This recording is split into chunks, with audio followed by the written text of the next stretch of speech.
जय भीम, जय भारत, जय संविधान। मैं महंत माझी सशक्त भारत चैनल पर आज इंजीनियर हरकेश्वर बाबू से जानना चाहेंगे कि वर्गीकरण के संबंध में तो सुप्रीम कोर्ट का जो आदेश आया है उस पर तो हम लोग बराबर इस पर चर्चा किए हुए हैं और सब जगह से विरोध हो रहा है। 21 तारीख को इसका आंदोलन भी हुआ है।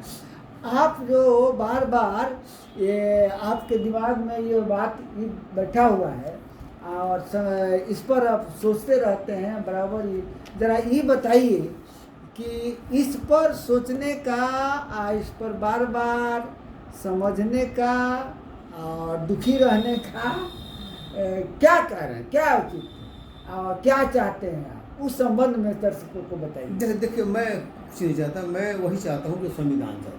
अच्छा, ठीक है।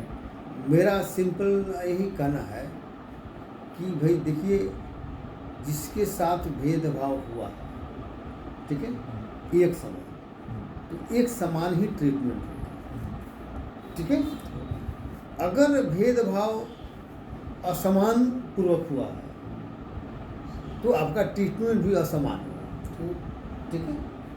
और ये रूल भी है, ये आपका संविधान का ये रूल भी है कि समान लोगों के बीच में समानता का भाव रहेगा। असमान लोगों के बीच समानता लाने का मतलब है कि असमानता को बढ़ावा देना होता है, ये प्रिंसिपल है, ठीक है।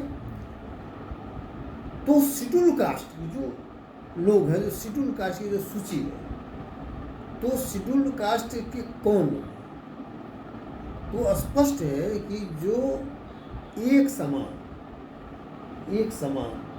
अस्पृश्यता का दंश झेल रहे थे, एक साथ एक समान समय तक अस्पृश्यता का दंश जो भी लोग झेल रहे थे और 26 जनवरी 1950 तक झेलते रहे, ठीक है। एक समान था अस्पृश्यता का दंश, किसी के साथ कम ना किसी के साथ ज़्यादा, ठीक है। और इसीलिए डॉक्टर अम्बेडकर ने संविधान में सभी जो शेड्यूल कास्ट के लोग थे सभी को एक समान ट्रीटमेंट किया, एक समान अधिकार दिया, ठीक है। लिस्ट कहाँ बना? ठीक है, एक समान अधिकार मिला ना। हाँ, तो लिस्ट बना ना। हाँ, लिस्ट बना। कहाँ बना? इस लिस्ट बना, मान लें कि संविधान सभा ने, मान लें कि राष्ट्रपति के हस्ताक्षर से बना। लिस्ट बहुत पहले से बना था, ये तो 1935 से मान लें कि लिस्ट हो गया था ना, बाद में कुछ संशोधन करने का अलग बात मामला हुआ। तो जो लिस्ट मान लें तैयार हुआ अनटचेबल्स लोगों का, तो सभी अनटचेबल्स के साथ एक समान अधिकार मिले, उनके साथ समानता का व्यवहार मान लीजिए हुआ, ठीक है। अब ये बताइए कि देश आज़ाद होने के बाद सबको एक समान अधिकार शेड्यूल कास्ट के मिलने के बाद सत्ता द्वारा, शासन प्रशासन द्वारा कौन सा भेदभाव किया गया आपस में, कौन सा भेदभाव किया गया कि जिसके चलते मान लीजिए कि लोग चाहता है कि उसमें वर्गीकरण हो जाए। लोग तो कोई वर्गीकरण नहीं चाहता, ये तो ना लोग हो गए, न्याय नहीं, जो गलत प्रक्रिया में हो गया, चाहे जो आरक्षण एक तरह से विरोधी लोग हैं, आरक्षण विरोधी लोग हैं जो नहीं चाहते हैं कि मान लीजिए कि पिछड़े वर्ग के लोग आगे बढ़े, तो वे लोग आपस में लड़ाने के लिए, हाँ, आपस में लड़ाने के लिए साजिशन मान लीजिए कि इस तरह का सिगोपा छोड़ेंगे। उन्हीं की बात को न्याय में मतलब एक तरह से अफवाह हो गया। वो भी स्पष्ट नहीं ना, न्याय का भी कहना है, न्यायपालिका का भी ये भी कह रहा है कि ऐसा है, लेकिन ये करने के पहले आपको प्रॉपर जांच करनी। लेकिन जांच की भी क्या जरूरत है जब एक समान अधिकार मिला है, एक समान आपका अधिकार हुआ है, एक समान ट्रीटमेंट होना है, तो फिर अलग से आपको ट्रीटमेंट कैसे मिलेगा?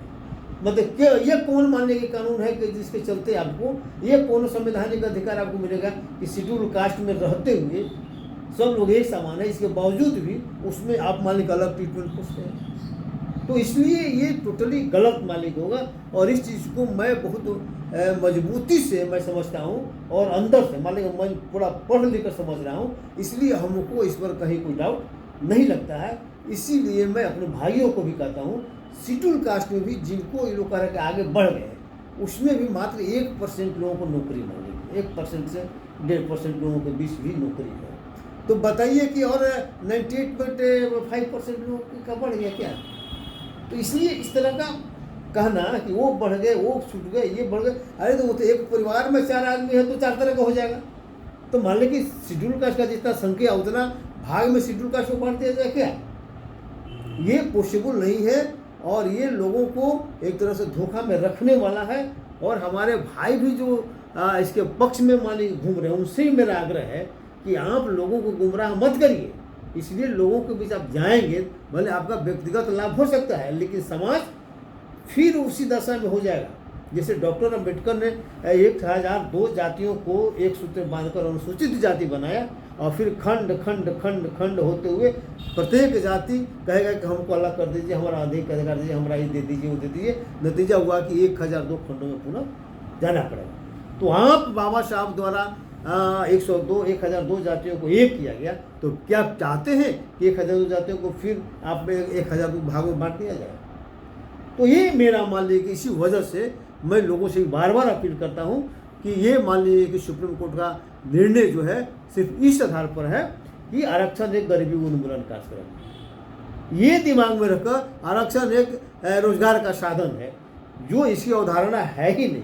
मतलब गलत अवधारणा पर यह माल्य का निर्णय आया है। इसलिए गलत अवधारणा को माइंडसेट से हटाना चाहिए और दलित वर्ग के लोगों को और आरक्षण जो समर्थक है उनको समझ लेना चाहिए कि आरक्षण कोई गरीबी उन्मूलन कार्यक्रम नहीं है, कोई रोजगार का साधन नहीं है, यह सिर्फ और सिर्फ प्रतिनिधित्व का मामला है। और जहाँ प्रतिनिधित्व का मामला है वहाँ क्रीमी लेयर का कोई गुंजाइश नहीं, स्पष्ट मालिक होना चाहिए। इसीलिए साथियों आप लोगों से अपील है, बार बार अपील है कि इस पर कंफ्यूज होने की जरूरत नहीं है। स्पष्ट लाइन के साथ लड़ाई को आगे बढ़ाना है ताकि जो गलत अफवाह फैला रहे हैं उनको भी मान लीजिए कि हम समझा सकें और अपने भाइयों को भी समझा सकें और इस लड़ाई को मजबूती से आगे बढ़ाया सकें। ठीक है। जय भीम, जय भारत, जय संविधान।